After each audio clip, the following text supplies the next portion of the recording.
Well, now let's direct our attention to the one and only Bruno Sammartino. And Bruno, the date not all that far away, actually, and I'm sure you'll be counting the days down. Well, you're not kidding, Vince, and I'll tell you, unfortunately, even though the days are not that far away, but it seems to me like it's a long, too far away, because I am so anxious. I'll tell you, somebody was asking me, I was talking with Dominic earlier because we were taking a workout, we were working out, and he said to me, he says, you know, you're training as if like it's the last week of training because he says, you know, in other words, he thought I was working out much too hard. This is the way that I can occupy myself to let the time go by. It's by just keep training, keep thinking Zabisco. And the more I lift, the more I run, the more I skip rope, the better I feel. And it makes the time go a little bit quicker. And it makes me more ready mentally and physically. Because I'm going to tell you something, Vince. You know, Zabisco's been mouthing off about Bruno Sammartino not realizing that fall is gone and winter is here, the winter of my career. Well, I hope that I'm not such an idiot not to know when the time has come to retire. But Larry, let me tell you something. You will never be the man to retire Bruno Sammartino. Never. And I'm going to show you how heavy this winter can be on you. It's going to be so heavy that you're not even going to see ever the sign of spring again. What you gonna do? You can't fight the future. Wrestling God. ProWrestlingRadio.com presents. Are you talking to me? Pro Wrestling Radio live online. You think The Rock actually cares? What is he doing here? Oh, it's true. I'm bringing everybody with me. Be awesome. That's hard time. To be the man. Call in with a question or comment. 6-1. Can you feel it? I hate your ever. Hold the damn phone. Toll free at 1-877-800-8834. That's how I roll. You're sex not the big dick. Come get some. Because I've done all of that. And now your host of the show, The king is back on his throne. Eric Gargiulo. And that's the bottom line because Stone Cold said so.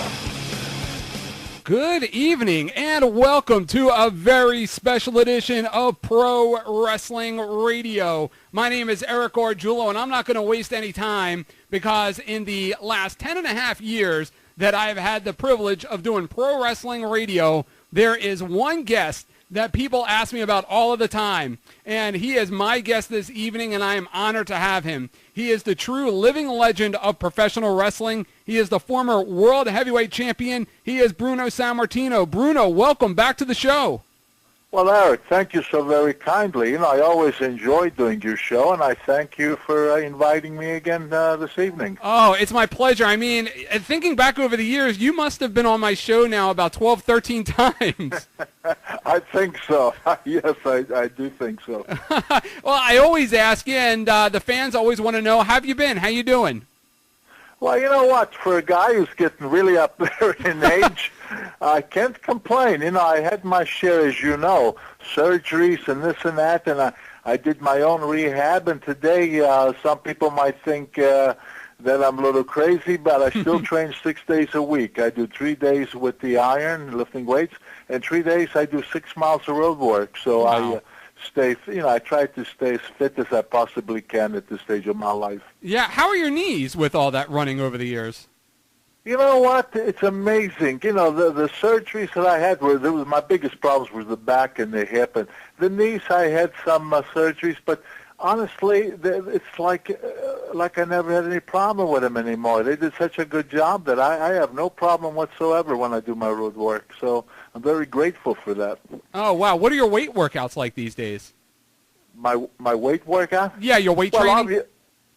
Obviously, I'm not benching 570 pounds anymore. But, I still like go up to maybe 225 pounds on a bench press.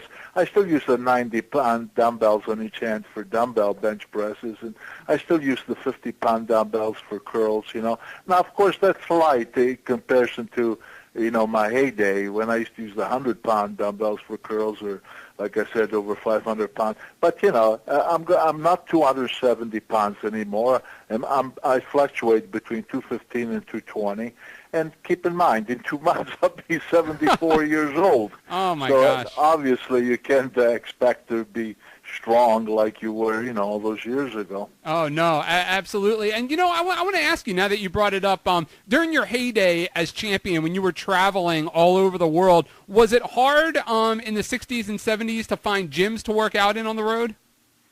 No, not really. Once a year, in the beginning, when I first broke in wrestling, everything was so new to me. It was a little difficult. But then as time went on, each city that you went to, even countries like in Australia, there were gyms all over the place. And in Japan, there was Joey Gucci. I don't know if you remember that name. I used to ask Joe, where's the gym? I got to work out when I'm here. And they would always, take you to a gym so you'd know where it was. And I absolutely no problem after you'd been in the business for a while. Gotcha. And we're talking to Bruno Sammartino, and Bruno actually reissued his autobiography. It is available on www.rasslin, RASSIN, riotonline.com. That's wrestlingriotonline.com. And Bruno, what motivated you to re-release the autobiography? You know what? I'm glad you asked me that, and I'll tell you why. I did an appearance in Boston last fall. I think it was in November. And I had two people that really bothered me. A lady came over to me. She says, "Oh, Mr. Sammartino," she says, "Oh, I'm so glad I got to you." She says, "Because I need for you to sign this book." She says, "I bought it on eBay," and she says, "I paid $95 for it." Wow. And then a doctor told me paid $120 for it, because when the book, people have these books and they put them on eBay and they sell them. And it bothered me a lot that people who wanted this book, that they were paying that kind of money. Yeah. So someone that I know in that business, he said to me, you can make a few changes on the book, add a little something there. We added a few things in that. He says, and if you put it out there, then anybody who's interested in it, they can get it, and they can get it for a very reasonable price, which is $20 some dollar, I don't know, 22, 20, I forget how much, but instead of these 90 and 110, 120, because I hate to see people get ripped off like that, and so that's what brought on the decision to make a few changes and re-release the book. Oh, okay. So how's the reaction been? Have you gotten a good reaction since you re-released it? Yes, it's been good, and not only that, but I also got some nice mail saying to me, "Geez, I was always looking to trying to get your book," because my book was never distributed nationwide. It was just the guy who did it here. He just started here in the Pittsburgh area. Oh, wow! They printed 10,000 books, and once they went, they wanted to print more, and I refused because I said, "No, you people said that you were going to get it distributed nationwide."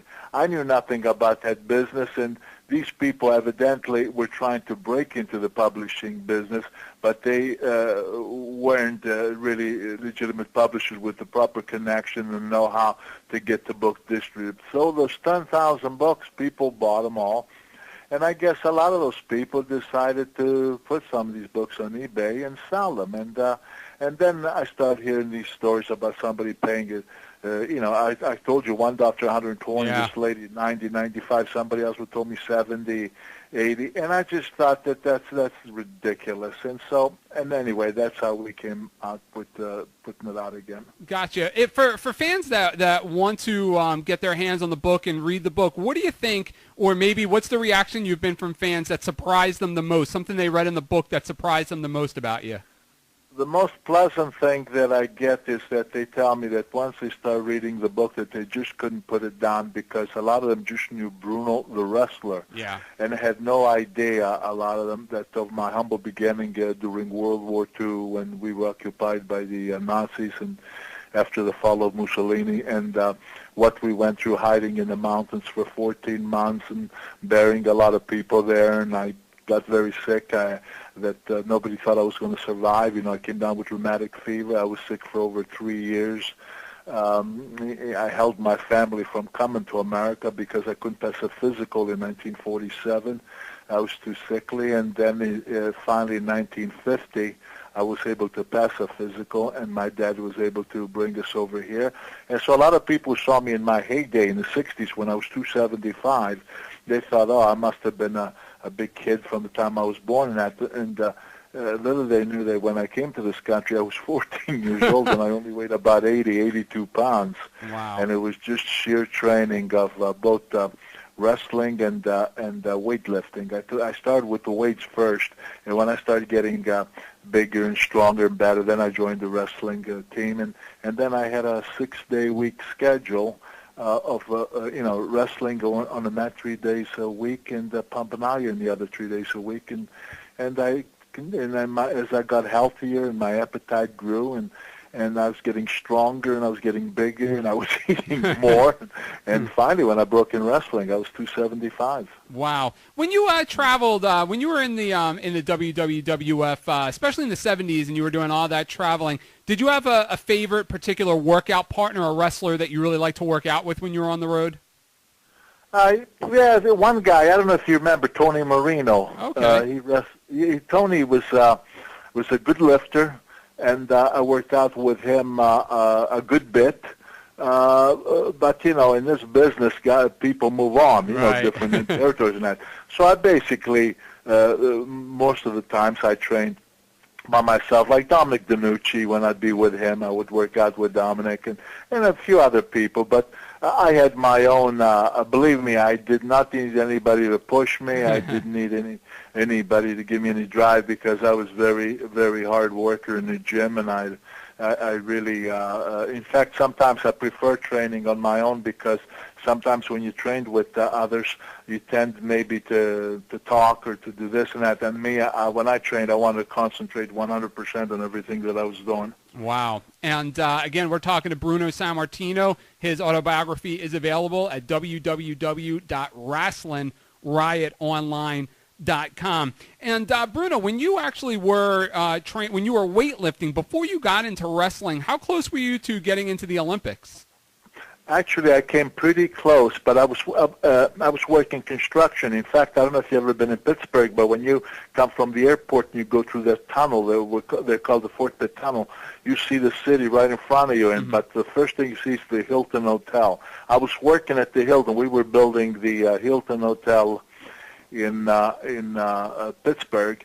And what's tough is that when you work in construction, heavy construction, 8 and sometimes 10 hours a day, then you go and work out at night 3 hours or sometimes up to 4 hours. And unfortunately, I was getting good enough I was competing in both Olympic lifting and power lifting.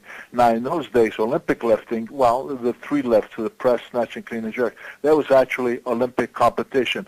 Powerlifting had not made it to the Olympics, and there was a tournament that we would do nationwide here. But so I had the ambitions for the 1960 Olympics is where I wanted to go. But while I was working at the Hilton Hotel, we were on the 19th floor, and we were building these beams because we were going to pour concrete. And anyway, a little accident happened with somebody. Long story, but anyway, I got bumped and I fell down an elevator shaft, and I went down 2 stories. I fell. Wow.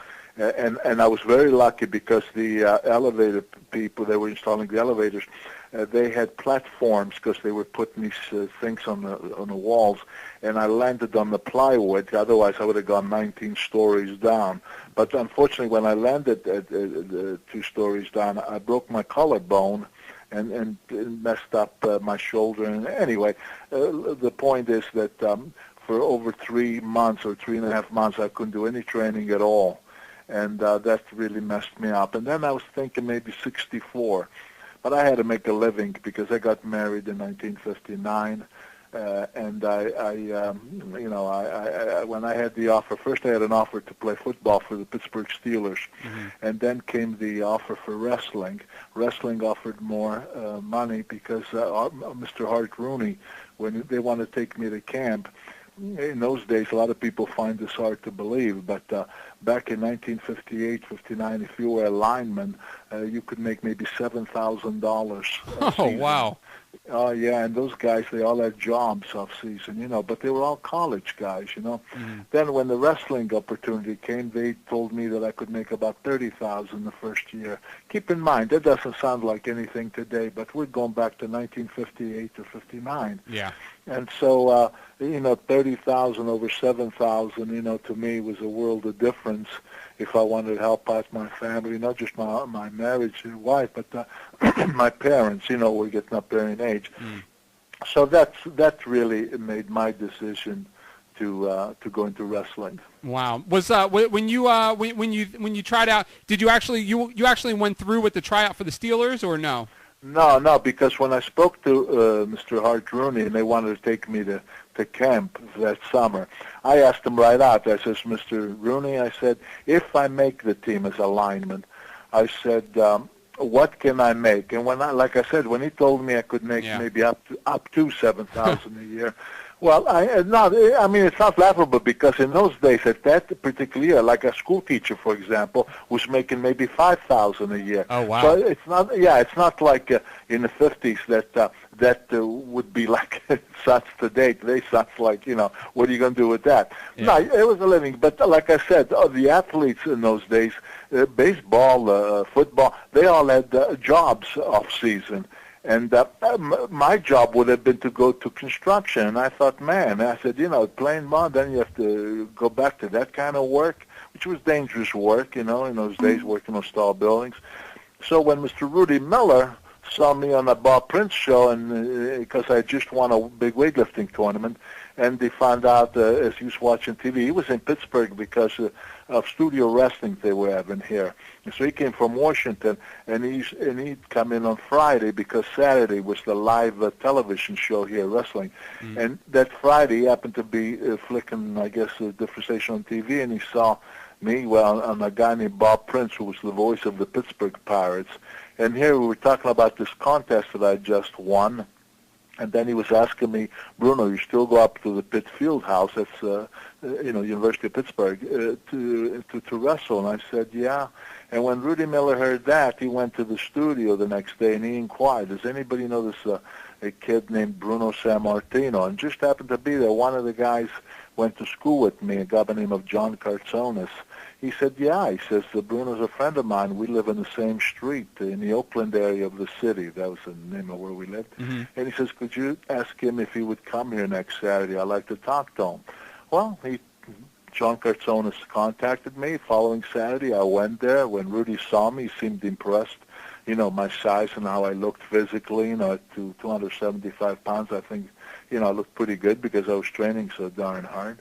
And he offered me to come to Washington. He wanted some people to see me, and the people who he showed me to was Vince McMahon Sr. and Toots Mond. They were the promoters.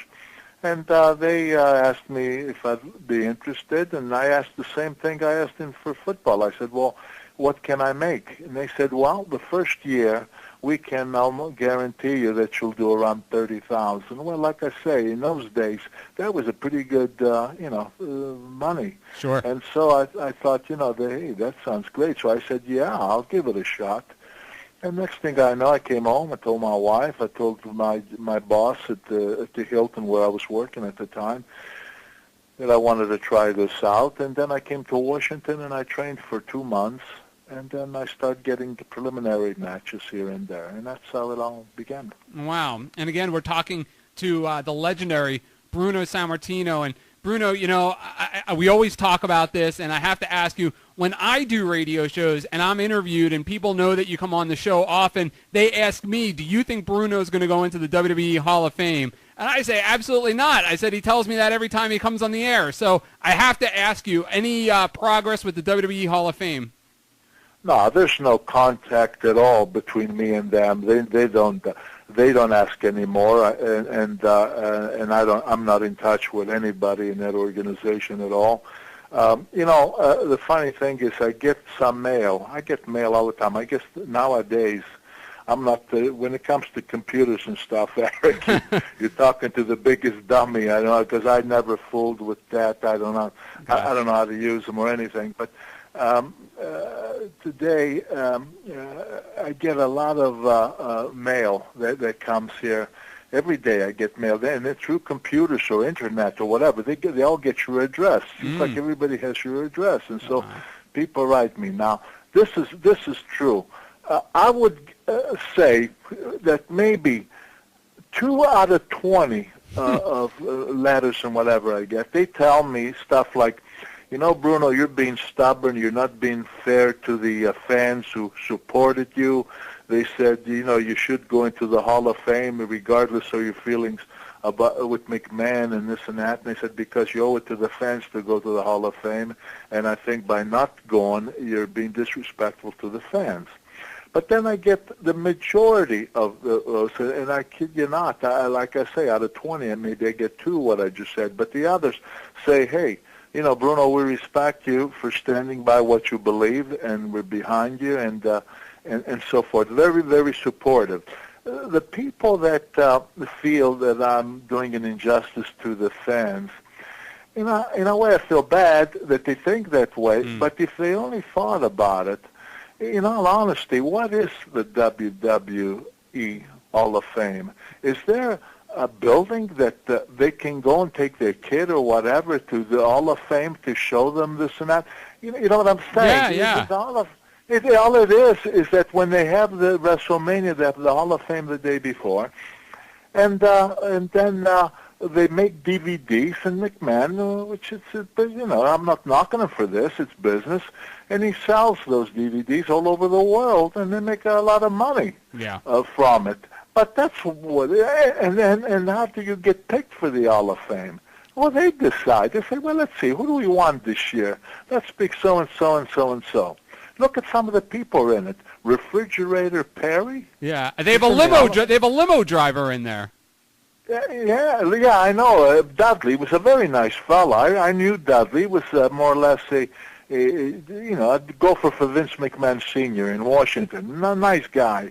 But, that's right. That's what he did. And then you have Pete Rose. He's in the Hall of Fame. I mean, if people thought about it, come on, what kind of an Hall of Fame is that? Yeah, absolutely. I have a chat room open, and I have some fans in there that are asking questions that they would like me to ask you. And one question that popped up is, I don't think I ever asked you about this this name in particular, Herb Abrams. You worked for Herb Abrams a little bit, the UWF, and Herb seems like he was a little bit of a crazy character. What are your memories of Herb Abrams? Well, I'd never heard of him before, and he contacted me. I don't know if through whom or what, but anyway, I got a call from him saying that he was starting a new league in California, and that he knew that I was disillusioned about some of the things, but he was going to, and he went on to say what he was going to do and not do, and he says, and I would like to have you do commentating for me, and I thought, hey, give it a shot, because any time I heard somebody who wanted to bring back wrestling the way it used to be, that was always music to my ears, and if I could help at that time, of course, and we're going back now to 1990, 1991. So, it was a long time ago, about 18, 19 years ago, and so I did. I went to California, and I saw his shows and that, and it wasn't 100% of what I thought it might be, this and that, but he started bringing in a lot of really good names. He had Steve Williams, he brought in Orndorff, he had John Tolis, not wrestling, but as a manager, and many, a lot of good talent, but he had his own ideas, and so you heard he was crazy. I thought he was a good guy, but he was a little bit stubborn in the sense that he had these ideas, even though he had very little experience in wrestling, but yet he was one of these guys who thought he knew a lot more than he actually did. Yeah. And eventually,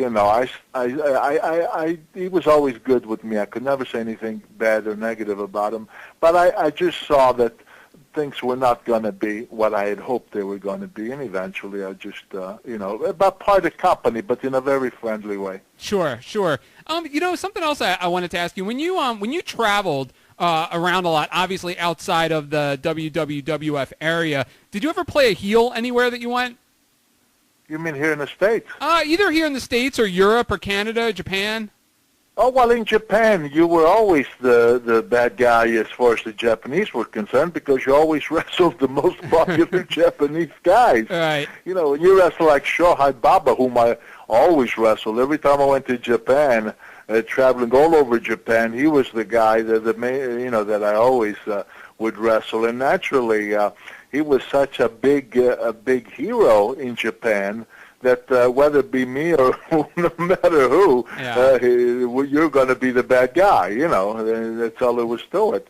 But did I actually go and try to be a villainous type of guy? No. Yeah. I never did that anywhere. Yeah. Did you have a good time? Like, I remember, actually, now that you mentioned Baba, I remember seeing a long time ago on the Internet, there was an interview with you from Japan, from a match that you had right before you were going to wrestle Baba. And I guess since, you know, the fans were more behind Baba, you kind of came off more like a villain in the interview, but not so much. Did you have fun doing those kind of interviews over there?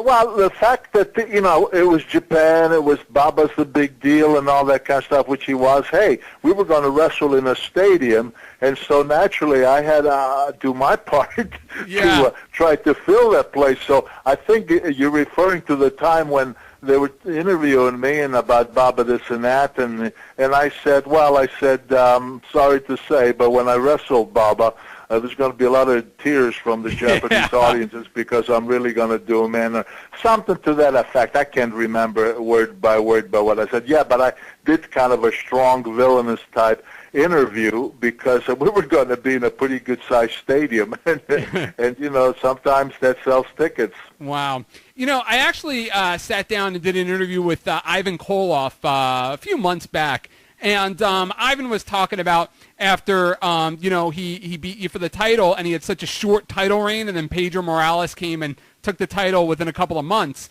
And he was saying at the time that he was led to believe that he was going to have a long title reign and that, you know, he would have a chance to at least run with the belt. Did you think when you dropped the belt to Ivan that he was going to have a longer run?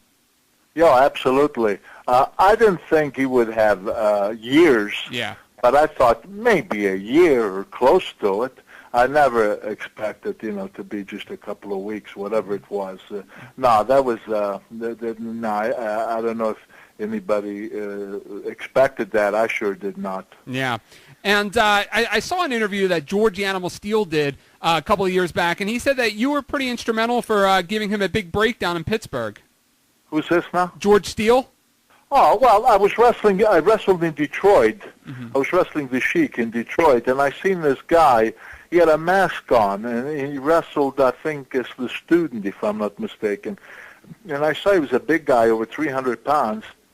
And so I inquired about him, who is this guy? And they said that he was a teacher. He coached football and wrestling in a school in around Detroit. Mm-hmm. And he only wrestled on weekends. And so I inquired about him, and then I got to here in Pittsburgh, and I talked to Rudy Miller and a guy named Freeman. I says, call up this guy, and I told him who, and see if you get some dates on this guy, because I think this guy can make a pretty good opponent over here. Yeah. But at that time, he was different. You know, before the green tongue and all the faces. He wrestled, you know, he did more wrestling and stuff like that, and frankly, I wish that he would have stuck more to that style. But hey, who am I to say? Maybe becoming the George the Animal Steele that he became, maybe that worked better for him. I don't know, you know. Right. But he was a big, burly guy, and I thought, you know, he would be a good opponent. Wow. And recently I read somewhere that you were supposed to be at a mixed martial arts show in Pittsburgh. Was there any truth to that? Well, yeah, but what happened was that, I'll tell you, I don't know if you knew or not, Eric, but I was in Europe. You know, my wife and I celebrated our 50th wedding anniversary. Yes, congratulations. Thank you. And while we were over Europe and back to Italy and all that, somebody from there talked to my son who was here, and asked my son if I would make an appearance because they were going to have one of those, shows here in Pittsburgh at the Mellon Arena, which used to be the Civic Arena. And Danny, you know, my son Danny said, geez, I can't promise anything because my dad's away in Europe. He says, but So he said, when he comes back, I'll be happy to ask him. So when I came back, my son Danny told me about the conversation he had with this fella, and I said, well, who is he? Is he the promoter? Because to be honest with you, Eric, I don't know too many people who promote that, who the promoters are or where they're from. I just don't follow much of anything anymore when it comes to wrestling and the martial arts. Sure. So anyway, he told me who the guy was, but anyway, he said to me, Dad, he says, why don't you go? He says, he invited me and Daryl. Daryl's my other son. He said to go, and it might be fun, to see this and all of us being together. So I said to Danny, I said, well, if you guys want to go, I said, then okay, I'll go. So he told this guy, okay. Then there's a fellow named John Babinsack who writes. He's a writer. Mm-hmm. And he was hired, and I know this fella, good guy, and he really knows the history of wrestling too, by the way. He got contacted by the promoter. I wish I could remember the guy's name. But anyway, Todd Zimmerman or something, and he said if he would do a program for him, write some stories about these guys. Mm-hmm. So this guy, John Babinsack, says, I understand that Bruno Sammartino is making an appearance. Should I write something down on that too? And the promoter, he said, Bruno, he says, no, I didn't hear anything about Bruno appearing here. Huh. He says, this is the first I hear of it. Wow. Well, when this Joe Babinsack called me up and he said to me, Bruno, he said, I was talking to the promoter, he has no knowledge that you're going to be there. What's going on? And I said, well, I don't know who. I'm telling you what my son told me. So I told my son, after I got off with Babinsack, I said, hey, whoever this guy is that's making all these promises, these things about the invitations and that, I said, the promoter knows nothing about it. Yeah. I says, I don't appreciate that. I said, the show's in 2-3 days. I heard this show advertised, but I never heard my name mentioned once.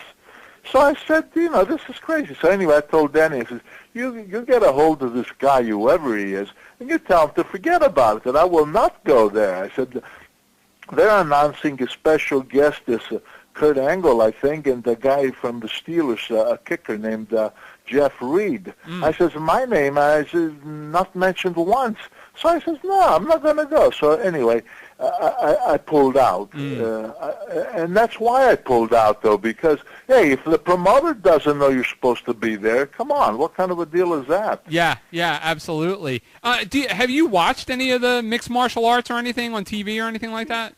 You know what, Eric? I watched it once and a little bit another time. I'm not gonna lie to you. I'm not a guy who watches a lot of that stuff. But I heard so much about it that I did watch it for about an hour one night, and another time because one of my sons wanted me to see a particular guy, and I watched for another 15 minutes on a different day. But no, am I a guy who watches it on a regular basis? No, I don't. Gotcha. And I read a story recently on about you that you sparred once or a few times with Sonny Liston. Oh, no, one time, and that was in 1957. Not a few times, just one time. Okay, what happened? Well, I was when the wrestling season was over. At the Y where I used to train with the weights, they also had a mat and a ring, I should say, where they had 3 days a week they would do boxing, and 3 days a week would be for us on the mat to work out, wrestling. And there was the boxing coach. It was a guy by the name of Al Quayle, who was a tremendous fighter in his heyday. He was a top contender as a light heavyweight. He never quite made it to the top because we had a guy named Billy Conn at the time who was the big gun, Yeah. So, but Al Quayle was a terrific guy, and he used to watch me work out, and he said to me, he said, I'm just watching you with that wrestling stuff. He says, you really have fast hands and that. He says, you ever think of trying boxing? I says, no. I says, I like boxing. I'm a fan. I watch it on TV and that. I says, but no, I never. He says, why don't you try it? Why don't you let me work with you a little bit? And I says, nah, I don't know. I like wrestling and weightlifting. Yeah. And he says, what do you got to lose? Anyway, long story is, he was such a nice guy, and I was young, and he I like not to offend him. And I said, okay. So I started working out. He started having me little shadow boxing in the bag and skipping rope and all that kind of stuff. And before I know it, he started sparring with a few guys. And he thought that what he was impressed most about was that my ability to take to take punches. Wow. I could take pretty good blows and not go down or be too affected by them.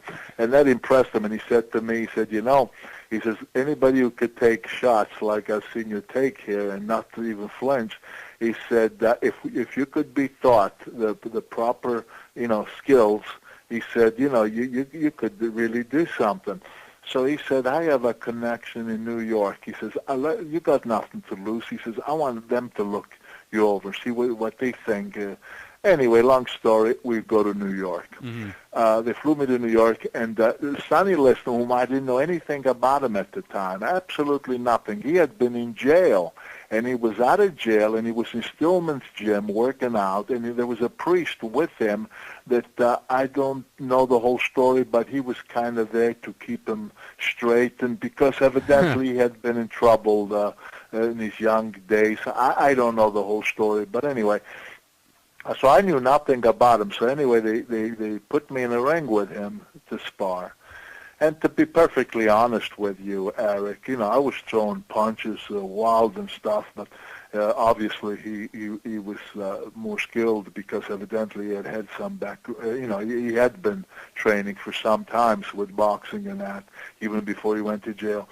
But like I said, just because I didn't know him, but the skills were there, and he would counter, and he to be honest, he hit me a lot of times, and I don't think I ever nailed because I was throwing punches all over the place, but he was blocking and countering and so forth, and so they came with the conclusion that I needed a lot of work to be a boxer, but they were impressed that I could take really good shots. So they wanted to get me a job at the shipyards and during the day to make a living, and then at night I'd be training at Stillman's gym. And then I had to really speak up, and I told El Quail, who had flown up there with me, I says, look, I says, I could never be really good at this. I says, because this is not what my heart's at. I says, I love two sports, wrestling and weightlifting, and I want to continue with those two.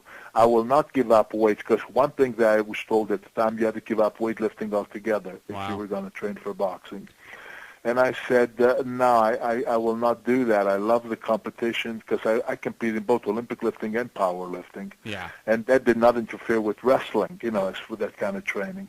And so with that, that was the end of my boxing career. Oh, wow. And again, we're talking to Bruno Sammartino, and his autobiography is available now at www.wrestlingriotonline.com. And I have some more questions coming from the chat room here, and I guess this is a little bit of a hypothetical. John from the chat room asks if the WWE or WWWF during your time, if they had some kind of a wellness or drug policy during the 70s with steroids or anything like that, do you think a lot of the guys would have been suspended? You know what? I'm sure there were some, obviously, but I don't think there were that many. I really don't believe so. It was in the late 70s that I first started seeing that, that Dr. Zaharian, who wound up in jail eventually. Yes. He came around to where we did the TV, at least where I was, which was Allentown and Hamburg. That's where we were doing the TV back then. And I was doing color commentating with Vince McMahon, Jr.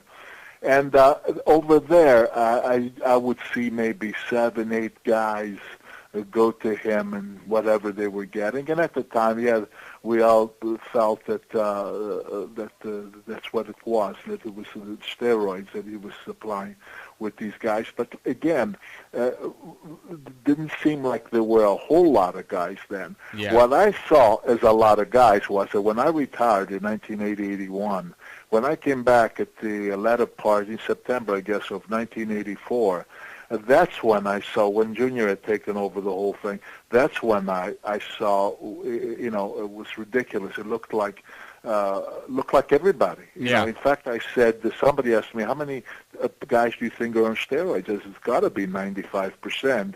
And Billy Graham, who was one of them, he laughed, and he says, try 99.5%. Wow. Yeah, that's it. So I mean, it really exploded, in my opinion, at that time. Yeah. You know, I think there are a lot of people out there that don't know the full story behind how you got Larry Zbyszko into the wrestling business. And, you know, people see it on TV and they don't know whether, you know, what's fact or what's fiction. But you actually really did get Larry Zbyszko in the wrestling business, correct? Yeah, Larry was here from Pittsburgh, and he didn't live too far from me. When he was a kid, he wrestled in junior high, and then he was wrestling for a school called North Allegheny. They were one of the best wrestling programs in the country. They were very well known, North Allegheny. They had a great coach named Augustine, who was considered to be one of the top high school wrestling coaches in the nation. Anyway, Larry was a big fan of mine, which I didn't know who he was. Whenever I'd come home on a Sunday, it seems like, I don't know if he was spies around here, but he would always catch me, and I'd come over. Mr. Sammartino, you know, my name is Larry, and I'd like to be a wrestler someday, and could I work out with you, this and that? And I'd say, hey, kid, you know, like, I'm never home. I'm come home every 2 weeks to see my family and that. But every time I'd come home, he would show up somehow. Yeah. And then he said to me, well, can I work out with you with the weights a little bit, because I don't know what I'm doing. So I said, okay, when I if I'd work out on a day that I was here, I'd let him work out with me. And then he would tell me about his wrestling. And so, you know, as time went on, I got to know him more and more, and to start working out with him more and more. And he was very talented wrestler, no question about it. He had he really was good at the school that he went to, and he was one of the top wrestlers there. And then he told me he wanted to be a wrestler, and his parents contacted me. He says, you know, he idolizes you, and he wants to be like you, but we want him to go to school. We have an opportunity here to get him in college. And so I had a good talk with him, knowing his parents' wishes, and I said to him, I said, you want to become a professional wrestler, I'll help you, but first you have to get a college degree. You get a college degree, and I'll help you get into professional wrestling. He was very disappointed. He didn't want to go to college. He wanted to go into wrestling. So I told him that's the only way I would help, because I knew that would make the parents, you know, feel better. So he did go to college, and he wrestled 4 years in college. I think he went to Lehigh and Penn State. I'm not sure. I think that's where I forget which one he went first and then the other one second. He went to two different colleges. Anyway, the parents thanked me much because of, you know, for you know, to do that, so he would go to college. And then, but when he got out of college, he came right over and he says, I graduated. He says, now, he says, you told me that. And so, you know, I said, well, I told his parents about it, and they said, well, they said, at least he's got his degree. Yeah. So if he wants to try it, you know, and that was the main thing. And so I trained him. I had some guys here, local guys, because I was still on the road, to work out with him on a regular basis, and he trained. And when I thought he was good enough, I sent him to Portland, Oregon, a small territory, you know what I mean? Yes. To get some good training in. From there, I forget where else, Oklahoma, and then sent him to Florida, and then brought him into New York. Gotcha. So that's how he started. And he was very, very talented. Gotcha.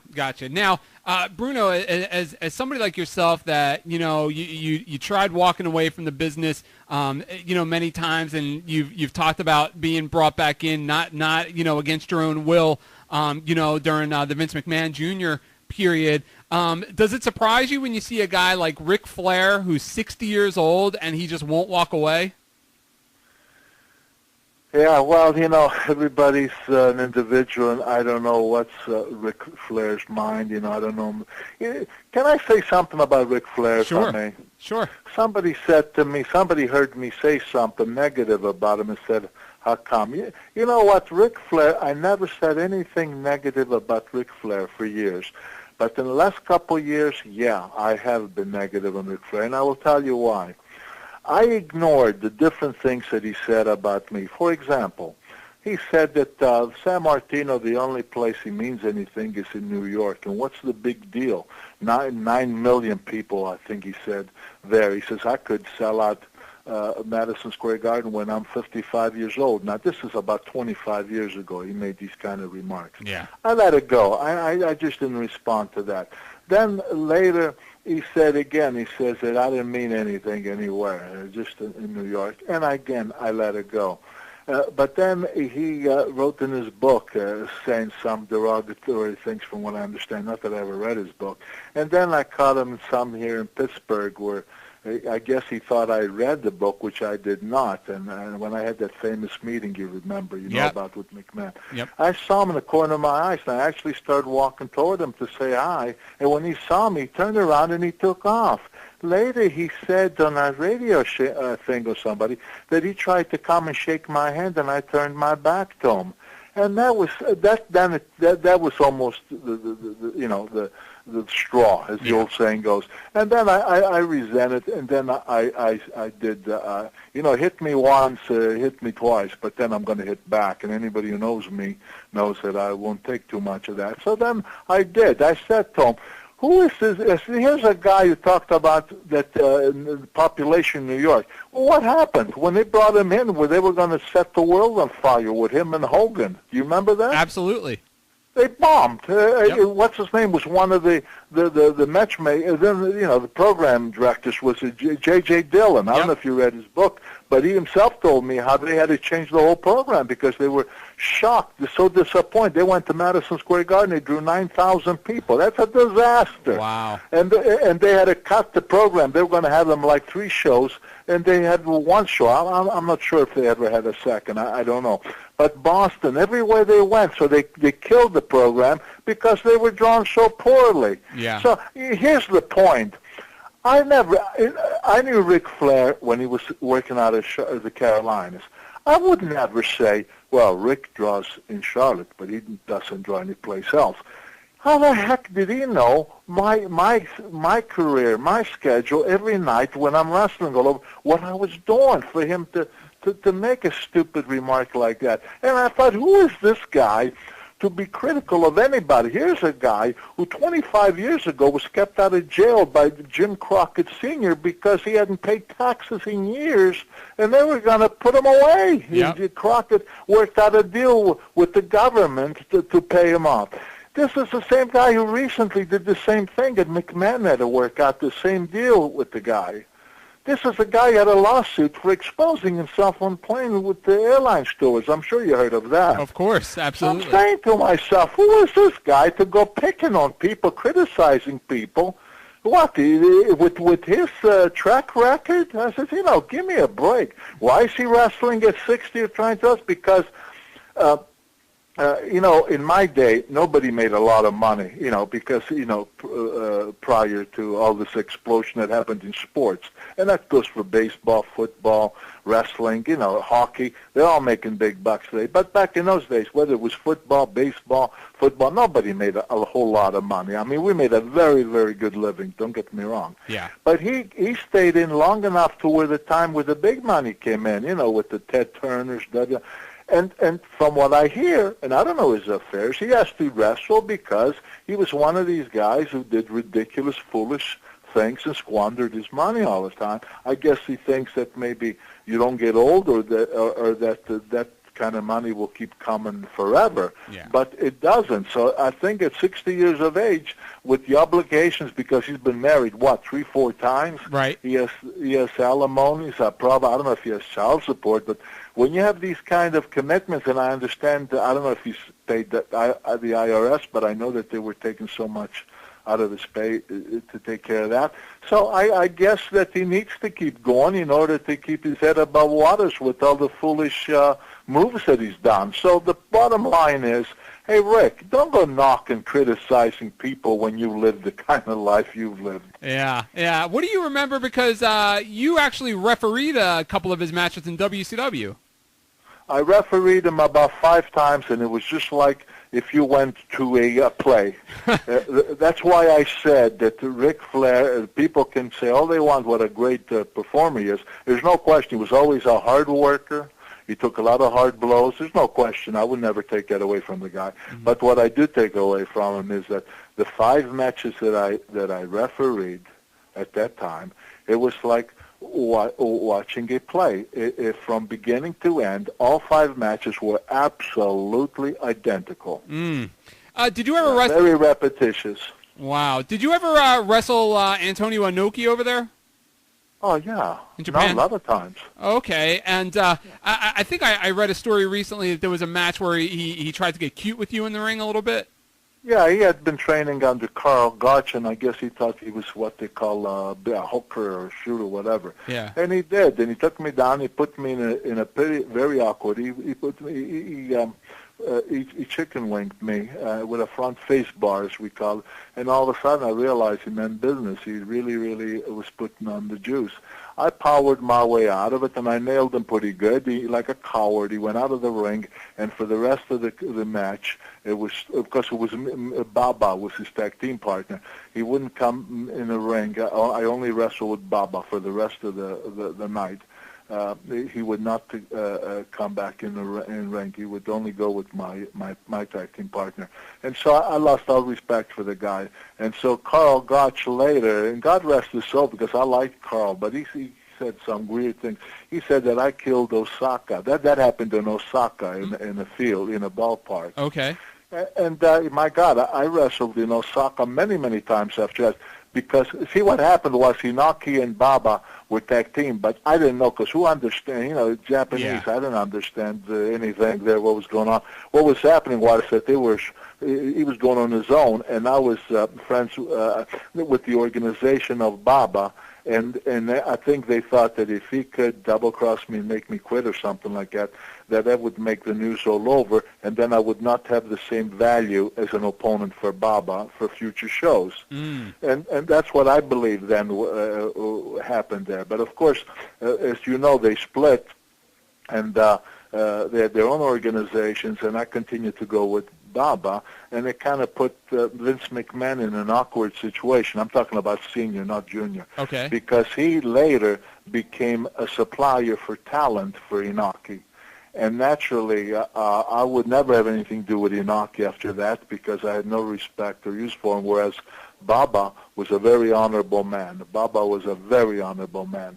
And so I committed that I would go with Baba's organization. And then when Vince McMahon, I don't know how much later, maybe a year, 2 years later, he became the guy who would book the talent for Inoki from the States here. And so he approached me that it made him look bad that he was the booking talent for Inoki, but I was going for Baba.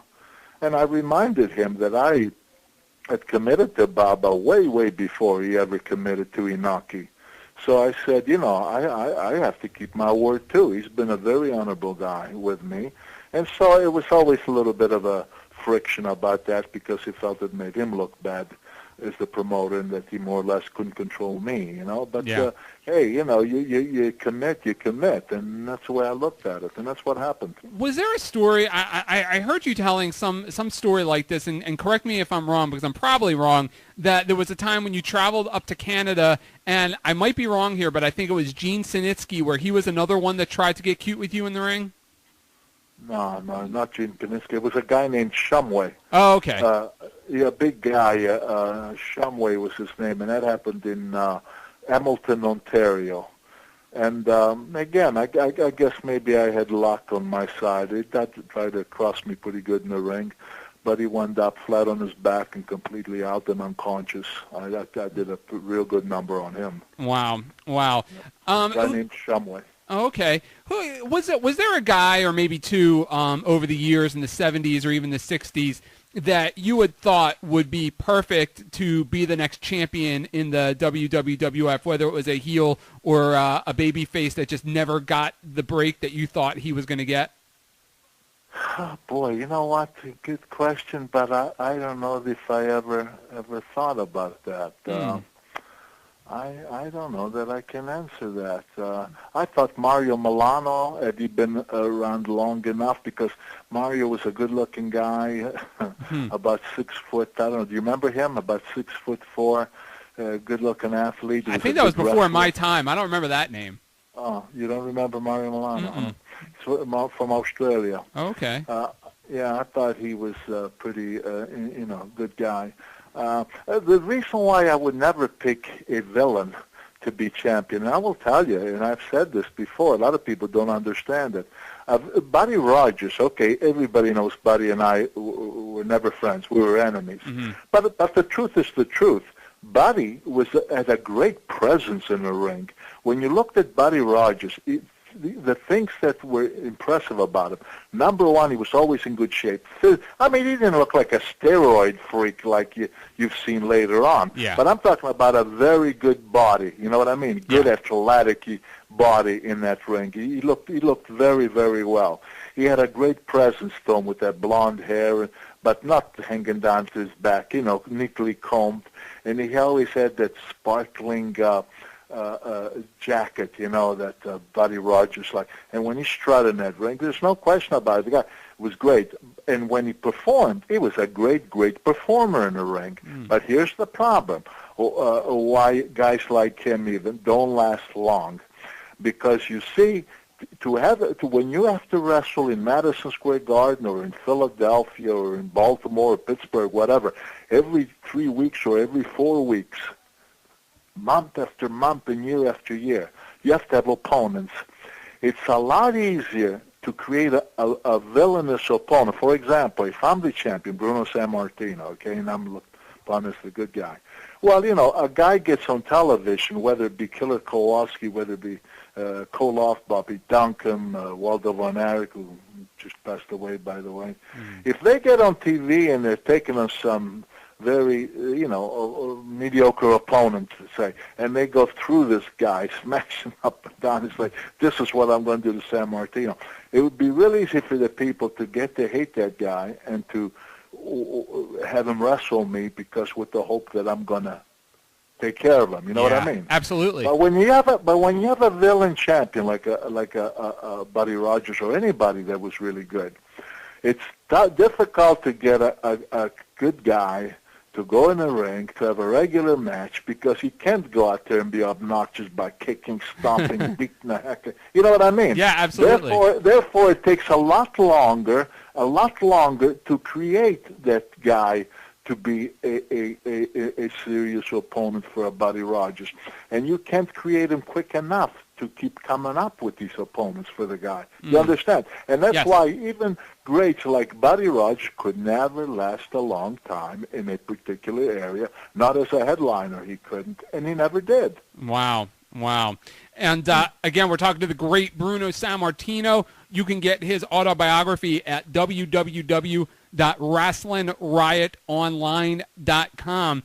Bruno, when I had superstar Billy Graham on the show, we were talking about some of his favorite memories wrestling here in Philadelphia, and he immediately talked about the steel cage match that the two of you guys had. And he talked about something like 5,000 fans being turned away from the building that night, and just how crazy the atmosphere was. And I was able to come across a video, and I saw it, and it was just absolutely tremendous. What do you remember about that night and the atmosphere of that match? Well, you know what? Like so many other opponents I've had, I wrestled Billy a lot of times. I wrestled him, of course, Madison Square Garden 2-3 times, and Philadelphia, Baltimore, Washington, Boston, you name Pittsburgh, you're everywhere. Yeah. So it's hard to remember each different city because especially when you wrestle them 2-3 times each place. But I do remember having a cage match with him in Philadelphia. And, of course, yeah, as far as because it was a cage match after we had wrestled the month before, regular match, and I don't remember what happened that brought us into the cage. But, yeah, the people, obviously, very much on fire, very responsive, very exciting. I mean, there's no question about it. And the match was hot, and I don't know if it turned away 5,000 people, but I know in a lot of places, especially with Zbyszko, we turned away thousands of people. Wow. And with Billy, that was a pretty hot, because he took the title from me in Baltimore. So naturally, when we had return matches and people, I don't know, I guess we're hoping I take the title match back, take the belt back, they were always extremely responsive in all these places. And there's no question, Philadelphia, that was one of my favorite towns. We did real well in Philadelphia, and I'm sure that what I remember, the crowd went absolutely bananas. Wow. But then they were angry because when I threw him across that cage and he went against the door and the door flipped open, Yes. he went outside the ring, and he was the winner because he was the first outside of the cage. Absolutely. We talked about this the other day when we spoke on the phone, but I thought the fans would really enjoy hearing your insight about this. During your final run of matches in the WWF at the time, obviously the business had changed, and you've talked about how disgusted you were with the changes, but you wrestled a lot of different guys at the time, like Randy Savage and Paul Orndorff, Roddy Piper are guys that come off the top of my head, and I know Paul Orndorff, I've had him on the show here, and he had nothing but great things to say about wrestling you and the respect that he had wrestling you. What do you remember? Was there any one guy that you particularly remember wrestling during that time period that you enjoyed more than the other guys? It was a hard time for me because I had retired 4 years before.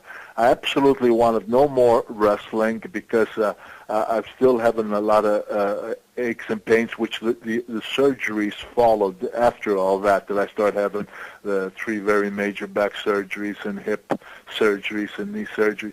So I was, I absolutely wanted no part of wrestling, but it's a long story which I won't go into, but because my son was there at the time, and McMahon asked me to put the tights back on, and I absolutely refused. And I guess they told my kid, it's too bad your father won't put on the tights, because if he did, could be a good boost for you, this and that. And so I don't want it to be said that my son to ever say that he might have had a break, but because of me, he did not, because I wouldn't cooperate. So with those things, I put the tights on very reluctantly. I hated it, didn't want no part of it, but I did. And then when we'd have a couple tag team matches here and there, then when that would be over, I'd strictly do commentating again, and David would be right back in the opening matches and that, and he would get frustrated, angry, disgusted, and he would leave. He didn't want no part of it. So McMahon knew that, I think, the way I figured it, McMahon knew that he would want to come back. And so he could take advantage by asking me to wrestle so-and-so and so-and-so and so-and-so, because if I'd refused, then obviously I wouldn't be able to get David back. And I kept telling him, either make up your mind whether you're going to put up with this or just get out completely. But that's why I hated it so much, because I was caught in a situation where that I'd never been into before. And so I wrestled guys like Roddy Piper, and I wrestled, Orndorff, I didn't mind, because Orndorff was a heck of a guy. I mean, he was impressive, and he hard worker, and this guy was always in shape. There was no disgrace in wrestling with Paul Orndorff. Yeah. But you had to wrestle, God rest his soul, Adrian Adonis and Savage and different people, and I didn't want no part of it at the time. So that I hated very, very much, that part. And finally, I just said, "That's it. I'm leaving." I saw all of what was going on, like I said, with the drugs and all that kind of stuff, and I said, "I don't want to be associated with anything like this anymore," and I left. May I tell you another little thing I like to clear up? Oh yeah, you can tell me anything you want. Recently, somebody, I don't know if you know a guy named Chris Cruz, very knowledgeable about the wrestling business and that. He sent me something from the internet that somebody wrote, and actually, I don't think the name appeared of the person who wrote. But it's amazing how people can distort history, how they can come up, and you wonder, where did this come from? And let me tell you what I'm talking about. Okay. The first 8 years that I was champion, I was on a ridiculous schedule where I would wrestle 7 days 1 week and 6 days the following week. And the reason why I was wrestling 7 days twice a month, and twice a month I would wrestle 6 days, because when I left Canada and I came back and I was the champion, now I had promised Frank Tommy, who I had great, great respect for in Toronto, that I would wrestle for him at the Maple Leaf Garden every second Sunday. I wanted to keep my word to him because Frank had been very good to me in the year and a half that I had spent in Canada. And so I followed it, but it was tough because wrestling every day, especially in those days, Eric, the rings we had were those boxing rings. Wow. They were like concrete. It's not like the trampoline-like rings that they have today. Wow. Those rings were hard, and when you're taking pounding every night, that really can do a number on your body. Well, anyway, year after year, and I was the type of guy, and anybody who knows me, Eric, will tell you this, never mind a painkiller. I wouldn't even take an aspirin. I would never take nothing because I don't believe in that. And so, as the injuries piled on and the hurting was more and more, after about 7 years, or before 7 years, I said to McMahon, I don't think I can go on much longer. My body needs a rest. I need to heal. I'm hurting from head to toe. I got to get out. He stalled me for close to a year. Then I let him know that I was going to get out. Not to retire, Eric. A lot of people think I was retiring. Not to retire. I wanted to heal my body because I was hurting too much. Gotcha. So anyway, then came in the Koloff thing, and then the Koloff with Pedro. Pedro followed. The story this guy writes, let me tell you first what happened.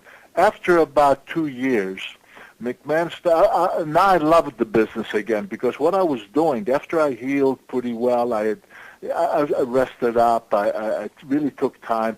Then I started loving the business again because all the promoters knew that I was free now. Yeah. I would go to Paul Bosch down in Texas for a shot. I'd go to St. Louis quite a bit for Sam Mushnick.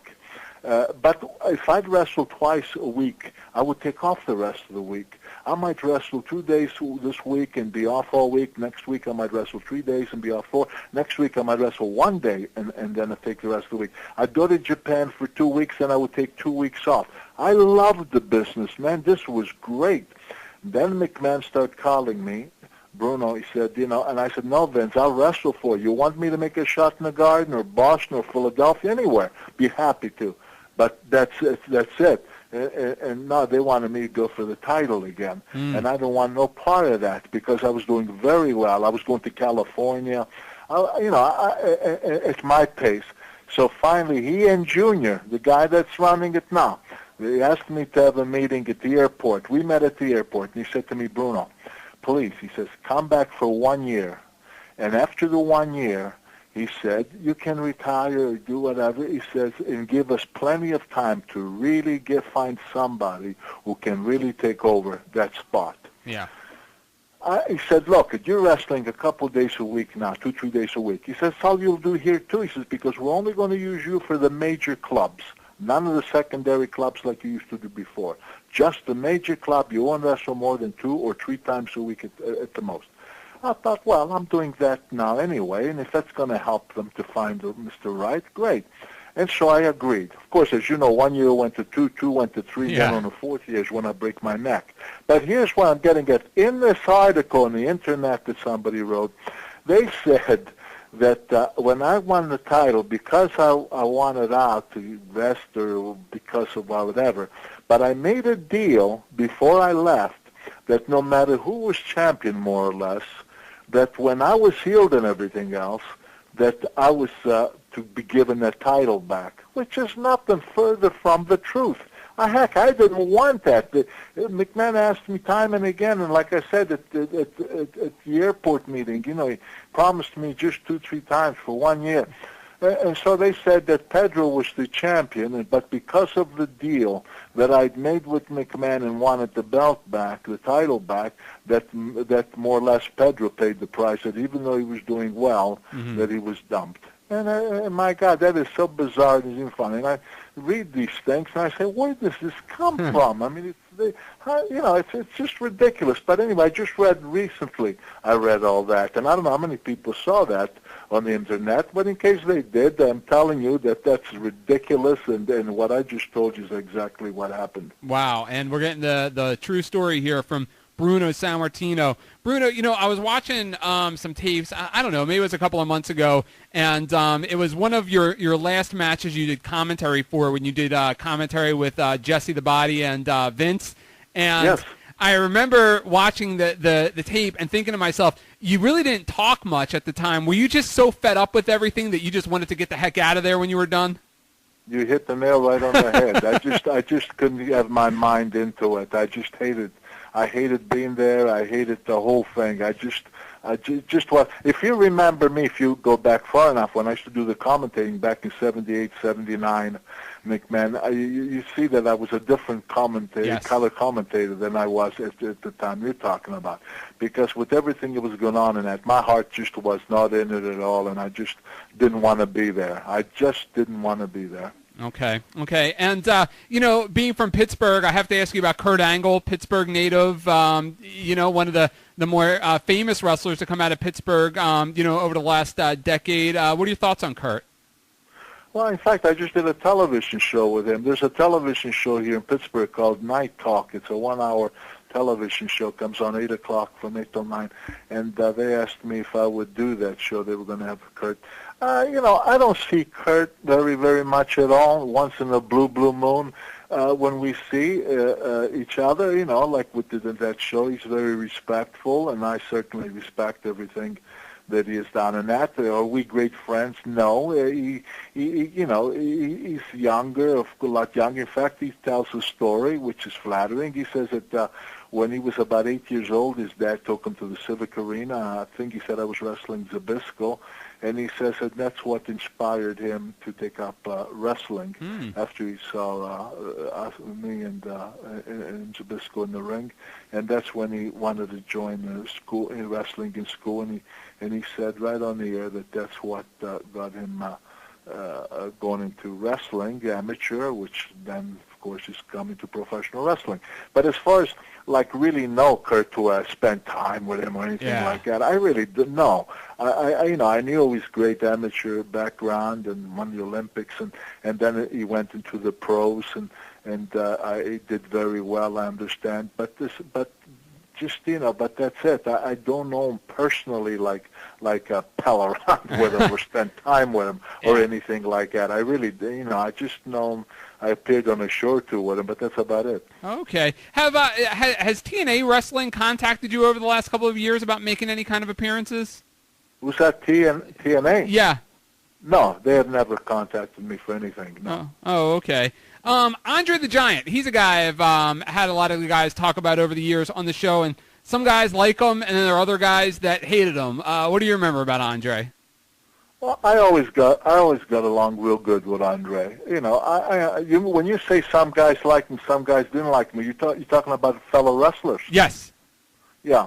Well, I don't know what to say on that. I got along with Andre very, very well, and I know he liked me because he used to call me whenever we'd be in the same area and say, "Hey, Bruno," he says, "how about we go to eat, or how about we have a beer," or something like that. He was always very, very friendly. I know he got along real well with Danucci, but I think he didn't like or get along with a lot of the newer guys that came around. That's at least what I heard. Can I tell you that I actually saw myself firsthand? No, but I've heard those things as well. But I don't know too much what went on or why or anything like that. But I know a few times he made remarks about a lot of the guys, and he too remarked about the drugs and stuff like that, and he didn't seem to have much respect for the guys that he knew that were doing much of that, Gotcha. Did you see The Wrestler, the movie The Wrestler? You know what? My son Danny had a friend who gave him a DVD of it, and he brought it home. I didn't want to see it. He says, "Come on, Dad." He says, "Just look at it." And I did look at it. And I'm not going to lie to you, Eric. I heard so much about it. The big comeback for, what's his name? Mickey Rourke. Yeah, because I watched the movie, and between you and I, and a lot of people will disagree with me, and that's fine, that's right, because everybody's entitled to their opinion. I thought it was garbage. I don't know what the big fuss was about that movie. Yeah. I thought it was a lousy movie. Yeah. I really did. Yeah.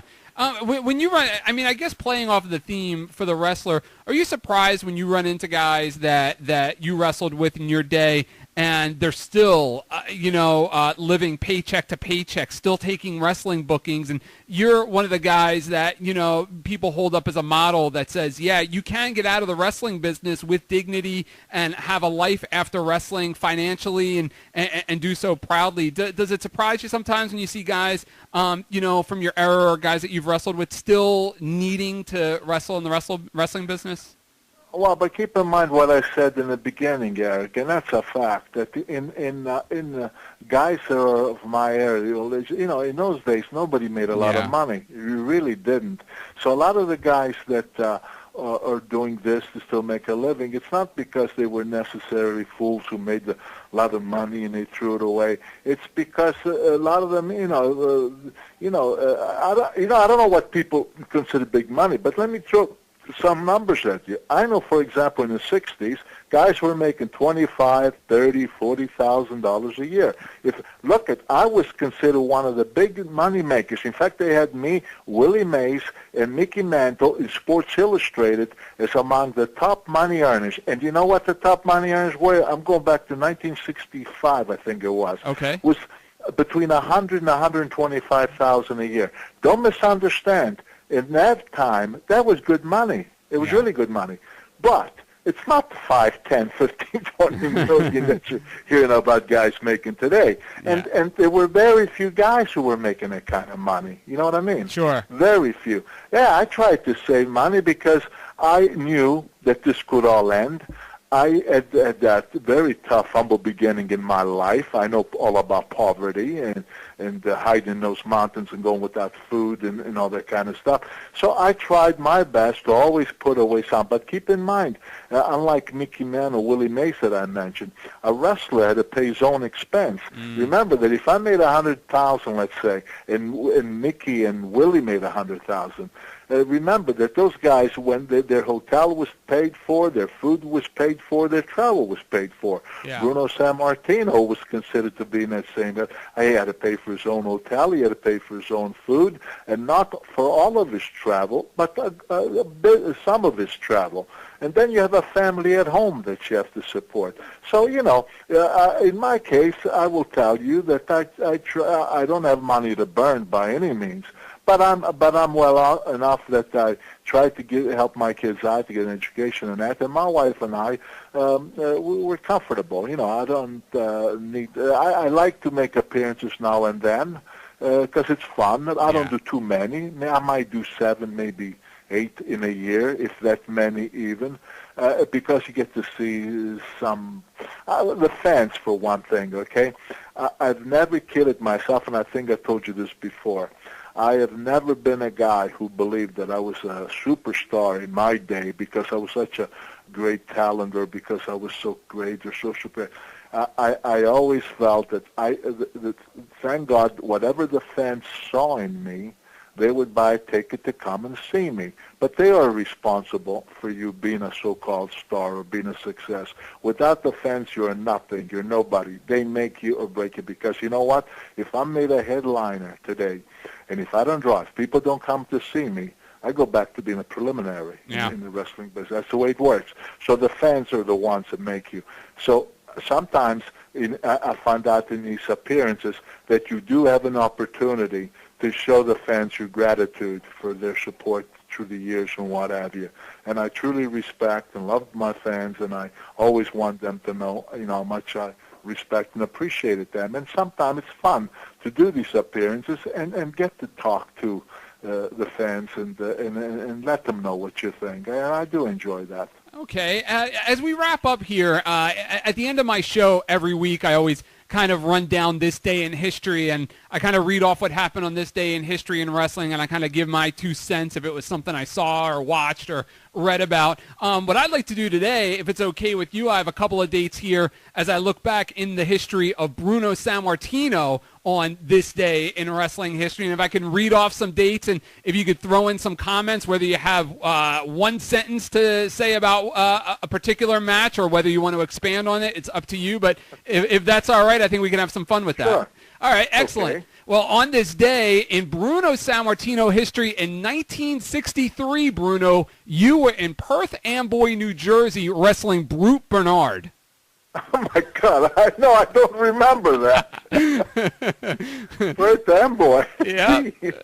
Okay. On this day in Bruno Sammartino history, in 1965, you were at the Maple Leaf Gardens as world champion, and you defeated Johnny Powers by a countout. Oh, is that right? Okay. Well, I remember seeing Wrestling Powers in Canada, but I can't say I just remember because I wrestled him a number of times in different places. But this was at the Maple Leaf Gardens? Yes. Okay. I'm not going to lie to you and tell you, yeah, I remember that clearly. I don't. Yeah, and even if you don't remember the matches, if you remember something about these guys or any kind of a fun story. Yeah, well, yeah, Bruce Bernard was, Skull Murphy's tag team partner. He was a big bruiser guy, about 275 pounds, shaved head like I have now. And he was, he was a tough guy. He really was, and moved well and everything else. Yeah, I wrestled him a number of times.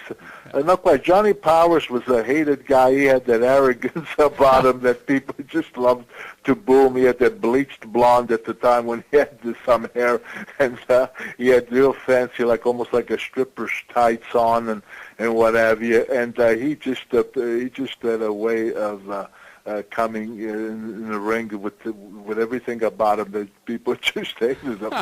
On this day in 1966 in Asbury Park, New Jersey, you defeated Baron Mikhail Cicluna in a title match.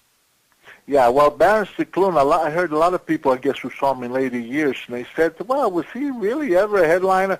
Cicluna was a great opponent. I used to have some great matches with Baron Cicluna.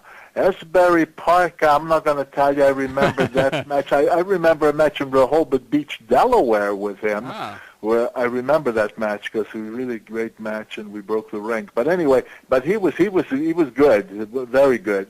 Okay, and here's one I'd love to get your take on, as I found this today. On this day in your history, in 1967, at the Cow Palace in San Francisco, you defended the WWWF title against their U.S. champion, Ray Stevens, and it says here in the record books that he beat you in a 2 out of 3 falls match, that he beat you one fall, you beat him the next fall, and then he beat you by a count out in the last fall, but the title didn't change hands.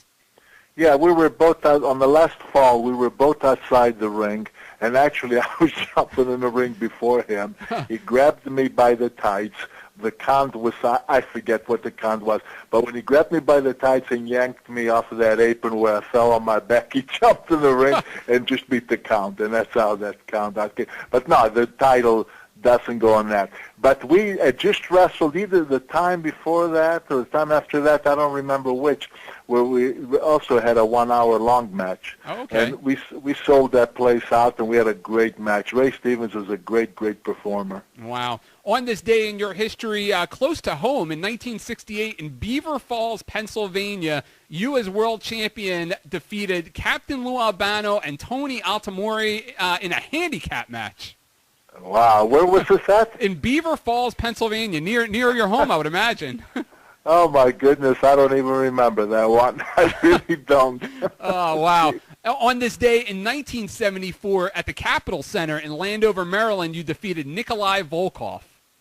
Oh.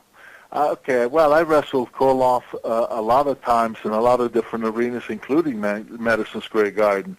But I can't say that I remember that one. Well, sorry. Oh, that's okay. Speaking of the Garden, not quite on this day, but on July 16th, 1975, you pinned Waldo Von Erich in Madison Square Garden on this day. And we mentioned earlier Waldo had just recently passed away. What do you remember about Waldo? What I remember about Waldo, it's a shame that today when I read about the greats of yesteryear and they mention all these great guys that deserve all the mention and credit, but guys like Waldo Von Erich you never hear, and in my opinion, I wrestled him so many times throughout not only the United States but in Canada as well, and even in Australia I wrestled him. I think he was a tremendous guy in that ring, and it's a shame that he doesn't get the the recognition. Another guy doesn't get the recognition he deserved was Bobby Duncombe, another great wrestler that I never hear their names come up. And it makes me feel kind of bad because I know how great they really were. Yeah. And finally, not quite on this day, but on July 17th, it's the closest one I could find on this day. In 1987, at the Nassau Coliseum, you were the special referee in a match between Ken Patera and Hercules. I don't know what you remember about those special referee gigs as you were winding up in 87. In 1987? Yes. Oh, my goodness. Well, see, that was that period when I was back with Junior, right? Right. Doing commentate. Yeah, see, I told you that was a dark period in my wrestling life. And I really honestly can't say that I remember that one either. Although you're talking about a guy that I have tremendous respect for, and that's Kenny Patera. Wow. Kenny Patera was a great athlete. You know, he was in the Olympic Games twice, once in weightlifting competition, another time he went as a shot putter, you know. Yeah. And, and he was a great college player all the way. This guy was a tremendous athlete, and I always had the greatest respect for him. Wow, he was trying to get anything out of you. You know, he wanted you to wrestle a team. Now he's throwing you out there to referee. He's trying to get you out there any way he can, huh? Yeah, he did. He really did. He was getting me to do all kinds of stuff, and I hated it all. That's why I guess I don't remember a lot of it, because when people told me that is part of my career, I said, no, my career ended in 1981. Yeah. What took place after that had nothing to do with my career, I tell people. Right. You know, I know it was, not your, you don't have fond memories of that time, but I got to tell you, for somebody like me, you know, as a wrestling fan and, you know, as a kid, teenager, you know, I just missed you as a wrestling fan. I just started watching wrestling in 1982, so it was really a great thing, even though, and I know you weren't very fond of that time, but it was a great thing for guys like me, you know, to be able to catch you live at least once, you know, as a wrestling fan. Well, but too bad you couldn't catch me in the 60s when I was really in my prime. I was 275 pounds. I didn't have any physical ailments of any kind, and not bragging, but I felt like I was strong as a horse, and I felt like I could go against a truck and knock it out of the road. Of course, you're very young, strong and that, but you find out as time goes that you're not quite that tough, that in fact you're pretty fragile as you watch your body. You start getting banged around, and oh, well. Oh, my. Well, Bruno, you know, as always, I mean, it is just always an honor and a pleasure. You know, I love having you on the show. It's always such a great time. And like I was telling you before, when I do interviews on other shows promoting my show and my website and things like that, you're the first person they ask me about. The people just love you out there, and I can't thank you enough over the years, over the last 10 and a half, 11 years coming on my show and just being such a great guest. You're just unbelievable, Bruno. You're great. Well, I'm flattered that the fans ask about me or react with my name. And Eric, I mean this from the bottom of my heart. I always enjoy doing the show with you. You're great at it, and I truly have a lot of fun every time we do this show, and I hope we can do it again. Oh, absolutely. And again, let me give that website out. It's www.wrestlingRiotOnline.com, and that is where you can grab Bruno Sammartino's autobiography with some new stuff in it. Bruno, again, always a pleasure, and we'll definitely do this again in the very near future, and I just want to thank you again. Thanks again, Bruno, and best of luck to you. Thank you very much, Eric, and the best to you as well. Thank you. All right, thanks, Bruno. Have a good night. Okay, bye-bye. Bye-bye. That was the legendary Bruno Sammartino, and, you know, I don't mince words here. In the 10 and a half, 11 years that I've been doing this show, there is no other guest that people ask me about more than Bruno Sammartino, and I've been lucky enough to have all the great ones on the radio show over that course of time, and yet Bruno's name constantly comes up. And I always joke with friends of mine in the wrestling business that I say, you know, here I am, a guy in my 30s, and I've had the opportunity to network and talk to all these great wrestling superstars over the last decade or so.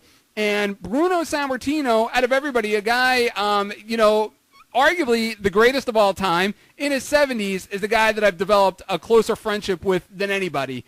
And it's just amazing to me. And I still get, the chills whenever I get him on the phone, and just what a legend. And I had the opportunity about a year and a half ago or so. I'm not quite sure the day. I had a chance about a year and a half or so to actually sit down and physically meet Bruno for the first time. I did a shoot interview with him for RF Video, and before the interview I arrived, and we talked for about an hour just catching up, because it was the first time in 10 years that we had actually met physically, and it was just such an honor and a pleasure. And there is no way in the world that you would know that Bruno Sammartino is in his 70s, because the man is still in phenomenal shape. I remember Bobby Heenan at one convention, he was calling him Bruno Goldberg, because Bruno, he wears a bald head and a goatee, but I mean, he's still pretty jacked, for a guy in his 70s. And, not that I'm Bruno's business manager, but I always tell him, I say, Bruno, you're missing the boat. You got to do one of these exercise tapes for senior citizens. But then again, I don't see many senior citizens doing curls with 25 or 40-pound dumbbells at the same time. Well, I'm going to wrap things up. I hope you enjoyed tonight's show. I hope you enjoyed this day in Bruno Sammartino history. I thought that was a lot of fun, especially having him on the air and talk about those great moments in Bruno's history. A couple of quick plugs.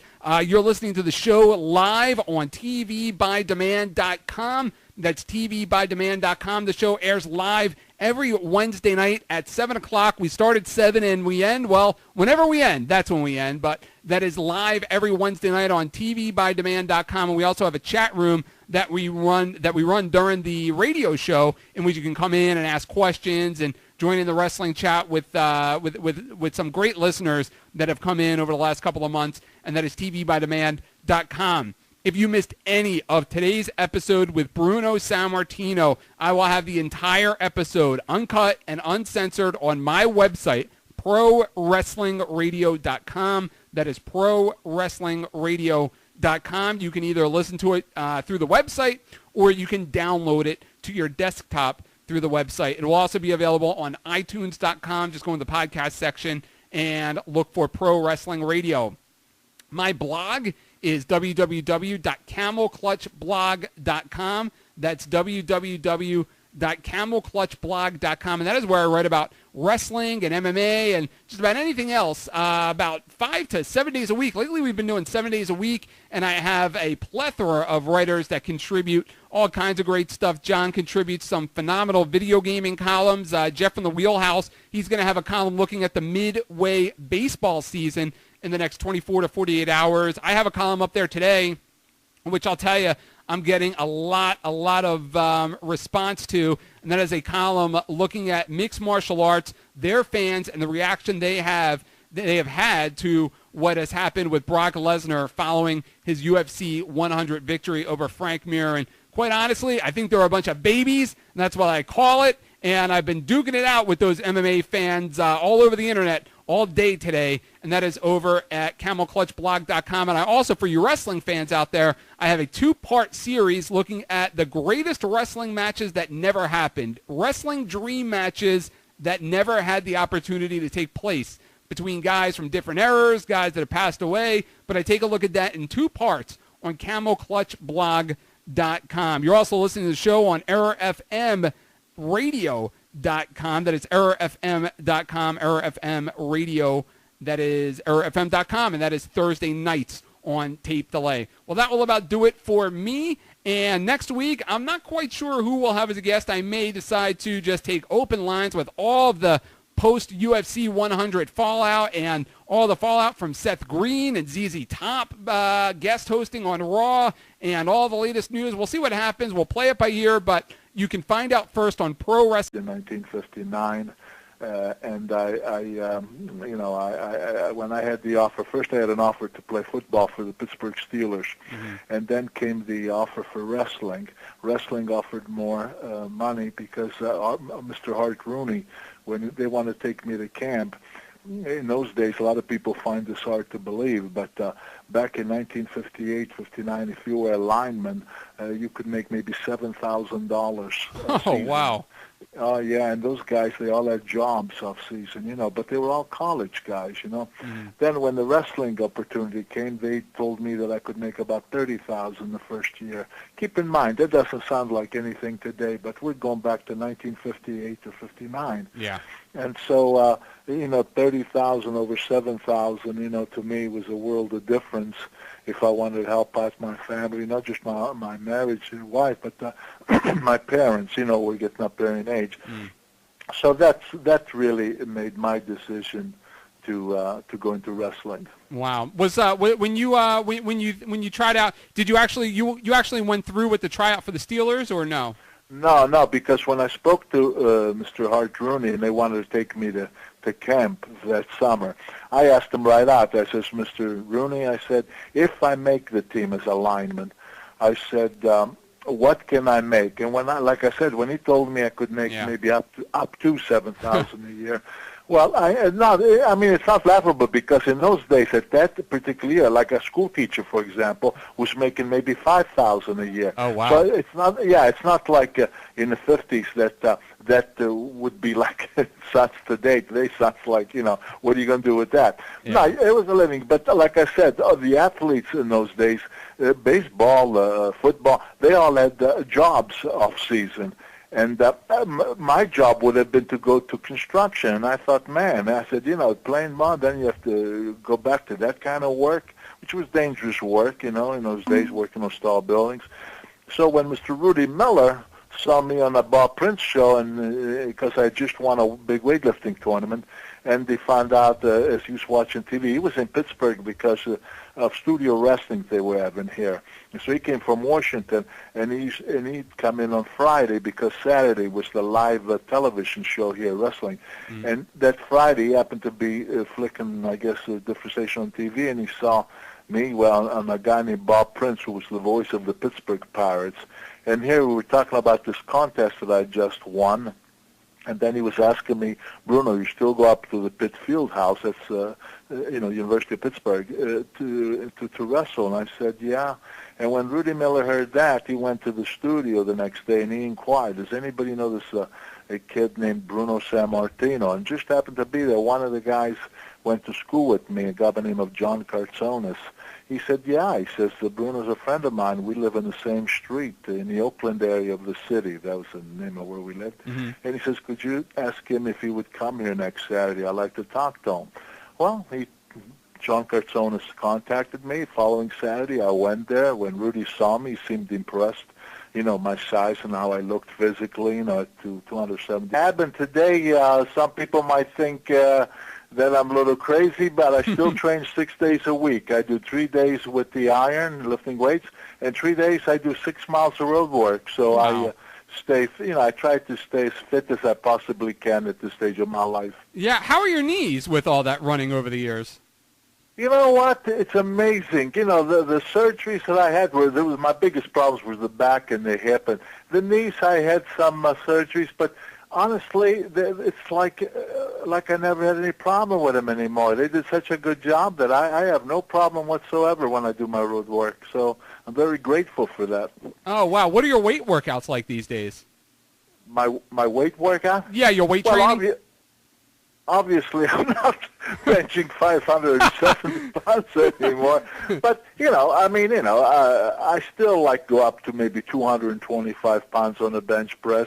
I still use the 90-pound dumbbells on each hand for dumbbell bench presses, and I still use the 50-pound dumbbells for curls, you know. Now, of course, that's light in comparison to, my heyday when I used to use the 100-pound dumbbells for curls, or, like I said, over 500 pounds. But, I'm not 270 pounds anymore. I fluctuate between 215 and 220. And keep in mind, in 2 months, I'll be 74 years old. Oh, my gosh. So obviously you can't expect to be strong like you were, all those years ago. Oh, no, absolutely. And, I want to ask you, now that you brought it up, during your heyday as champion, when you were traveling all over the world, was it hard in the 60s and 70s to find gyms to work out in on the road? No, not really. Once a year, in the beginning, when I first broke in wrestling, everything was so new to me. It was a little difficult. But then as time went on, each city that you went to, even countries like, In Australia, there were gyms all over the place. And in Japan, there was Joey Gucci. I don't know if you remember that name. I used to ask Joe, where's the gym? I got to work out when I'm here. And they would always, take you to a gym so you'd know where it was. And no, I absolutely no problem after you'd been in the business for a while. Gotcha. And we're talking to Bruno Sammartino, and Bruno actually reissued his autobiography. It is available on www.rasslin, RASSIN, riotonline.com. That's RasslinRiotOnline.com. And Bruno, what motivated you to re-release the autobiography? You know what? I'm glad you asked me that, and I'll tell you why. I did an appearance in Boston last fall. I think it was in November. And I had two people that really bothered me. A lady came over to me. She says, "Oh, Mr. Sammartino," she says, "Oh, I'm so glad I got to you." She says, "Because I need for you to sign this book." She says, "I bought it on eBay," and she says, "I paid $95 for it." Wow. And then a doctor told me paid $120 for it, because when the book, people have these books and they put them on eBay and they sell them. And it bothered me a lot that people who wanted this book, that they were paying that kind of money. Yeah. So someone that I know in that business, he said to me, you can make a few changes on the book, add a little something there. We added a few things in that. He says, and if you put it out there, then anybody who's interested in it, they can get it, and they can get it for a very reasonable price, which is $20 some dollar, I don't know, 22, 20, I forget how much, but instead of these 90 and 110, 120, because I hate to see people get ripped off like that, and so that's what brought on the decision to make a few changes and re-release the book. Oh, okay. So how's the reaction been? Have you gotten a good reaction since you've re-released it? Yes, it's been good, and not only that, but I also got some nice mail saying to me, "Geez, I was always looking to trying to get your book," because my book was never distributed nationwide. It was just the guy who did it here. He just started here in the Pittsburgh area. Oh, wow! They printed 10,000 books, and once they went, they wanted to print more, and I refused because I said, "No, you people said that you were going to get it distributed nationwide." I knew nothing about that business, and these people evidently were trying to break into the publishing business, but they weren't really legitimate publishers with the proper connection and know-how to get the book distributed. So those 10,000 books, people bought them all. And I guess a lot of those people decided to put some of these books on eBay and sell them. And then I started hearing these stories about somebody paying it. I told you one doctor 120, yeah. This lady 90, 95. Somebody else would told me 70, 80. And I just thought that's ridiculous. And anyway, that's how we came out with putting it out again. Gotcha. For fans that want to get their hands on the book and read the book, what do you think, or maybe what's the reaction you've been from fans that surprised them the most, something they read in the book that surprised them the most about you? The most pleasant thing that I get is that they tell me that once they start reading the book that they just couldn't put it down, because a lot of them just knew Bruno the wrestler, yeah, and had no idea, a lot of them, that of my humble beginning during World War II when we were occupied by the Nazis and after the fall of Mussolini, and what we went through hiding in the mountains for 14 months and burying a lot of people there, and I got very sick. Nobody thought I was going to survive. I came down with rheumatic fever. I was sick for over 3 years. I held my family from coming to America because I couldn't pass a physical in 1947. I was too sickly, and then finally in 1950, I was able to pass a physical, and my dad was able to bring us over here. And so a lot of people saw me in my heyday in the 60s when I was 275. They thought, oh, I must have been a big kid from the time I was born, and little they knew that when I came to this country, I was 14 years old, and I only weighed about 82 pounds. Wow. And it was just sheer training of both wrestling and weightlifting. I started with the weights first, and when I started getting bigger and stronger and better, then I joined the wrestling team, and then I had a 6-day-week schedule of wrestling going on the mat 3 days a week, and pumping iron the other 3 days a week, and then as I got healthier and my appetite grew, and and I was getting stronger, and I was getting bigger, and I was eating more.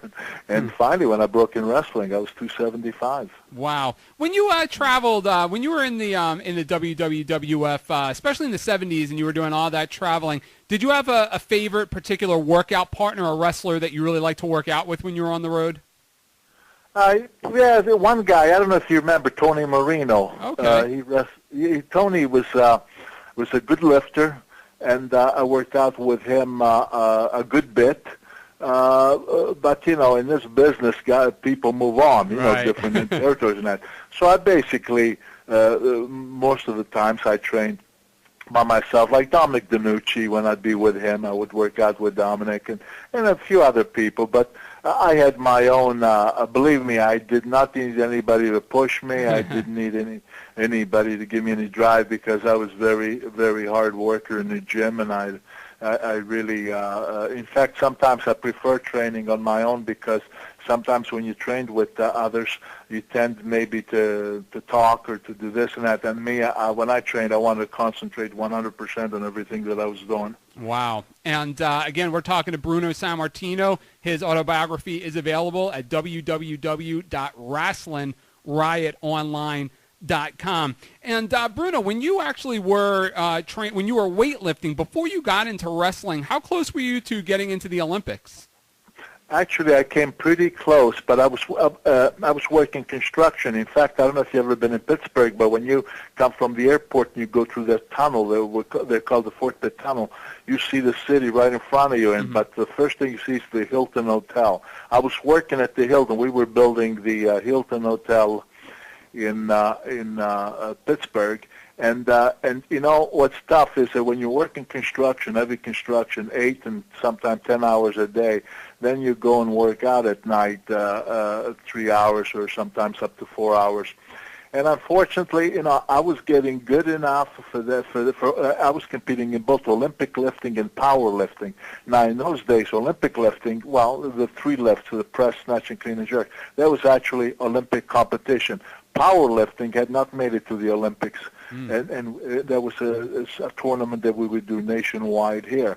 But so I had the ambitions for the 1960 Olympics is where I wanted to go. But while I was working at the Hilton Hotel, we were on the 19th floor, and we were building these beams because we were going to pour concrete. And anyway, a little accident happened with somebody. Long story, but anyway, I got bumped and I fell down an elevator shaft, and I went down 2 stories. I fell. Wow. And I was very lucky because the elevator people, they were installing the elevators, they had platforms because they were putting these things on the walls, and I landed on the plywood. Otherwise, I would have gone 19 stories down. But unfortunately, when I landed at 2 stories down, I broke my collarbone and messed up my shoulder. And anyway, the point is that for over 3 months or 3.5 months, I couldn't do any training at all. And that really messed me up. And then I was thinking maybe 64. But I had to make a living because I got married. Now let's direct our attention to the one and only Bruno Sammartino. And Bruno, the date not all that far away, actually, and I'm sure you'll be counting the days down. Well, you're not kidding, Vince, and I'll tell you, unfortunately, even though the days are not that far away, but it seems to me like it's a long, too far away because I am so anxious. I'll tell you. Somebody was asking me, I was talking with Dominic earlier because we were taking a workout, we were working out, and he said to me, he says, you're training as if like it's the last week of training because he says, in other words, he thought I was working out much too hard. This is the way that I can occupy myself to let the time go by. It's by just keep training, keep thinking Zabisco. And the more I lift, the more I run, the more I skip rope, the better I feel, and it makes the time go a little bit quicker, and it makes me more ready mentally and physically. Because I'm going to tell you something, Vince. Zabisco's been mouthing off about Bruno Sammartino not realizing that fall is gone and winter is here, the winter of my career. Well, I hope that I'm not such an idiot not to know when the time has come to retire. But Larry, let me tell you something. You will never be the man to retire Bruno Sammartino. Never. And I'm going to show you how heavy this winter can be on you. It's going to be so heavy that you're not even going to see ever the sign of spring again. What you gonna do? You can't fight the future. Wrestling God. ProWrestlingRadio.com presents Are you talking to me? Pro Wrestling Radio live online. You think The Rock actually cares? What is he doing here? Oh, it's true. I'm bringing everybody with me. That's hard time. To be the man. Call in with a question or comment. 6-1. Can you feel it? I hate your ever. Hold the damn phone. Toll free at 1-877-800-8834. That's how I roll. Your sex not dependent. Come get some. Because I've done all of that. And now your host of the show, The king is back on his throne. Eric Excuse me. Gargiulo. And that's the bottom line because Stone Cold said so. Good evening and welcome to a very special edition of Pro Wrestling Radio. My name is Eric Gargiulo, and I'm not going to waste any time because in the last 10 and a half years that I've had the privilege of doing Pro Wrestling Radio, there is one guest that people ask me about all of the time, and he is my guest this evening, and I am honored to have him. He is the true living legend of professional wrestling. He is the former world heavyweight champion. He is Bruno Sammartino. Bruno, welcome back to the show. Well, Eric, thank you so very kindly. You know, I always enjoy doing your show, and I thank you for inviting me again this evening. Oh, it's my pleasure. I mean, thinking back over the years, you must have been on my show now about 12, 13 times. I think so. Yes, I do think so. Well, I always ask you, and the fans always want to know, how have you been? How you doing? Well, you know what? For a guy who's getting really up there in age, I can't complain. You know, I had my share, as you know, surgeries and this and that, and I did my own rehab.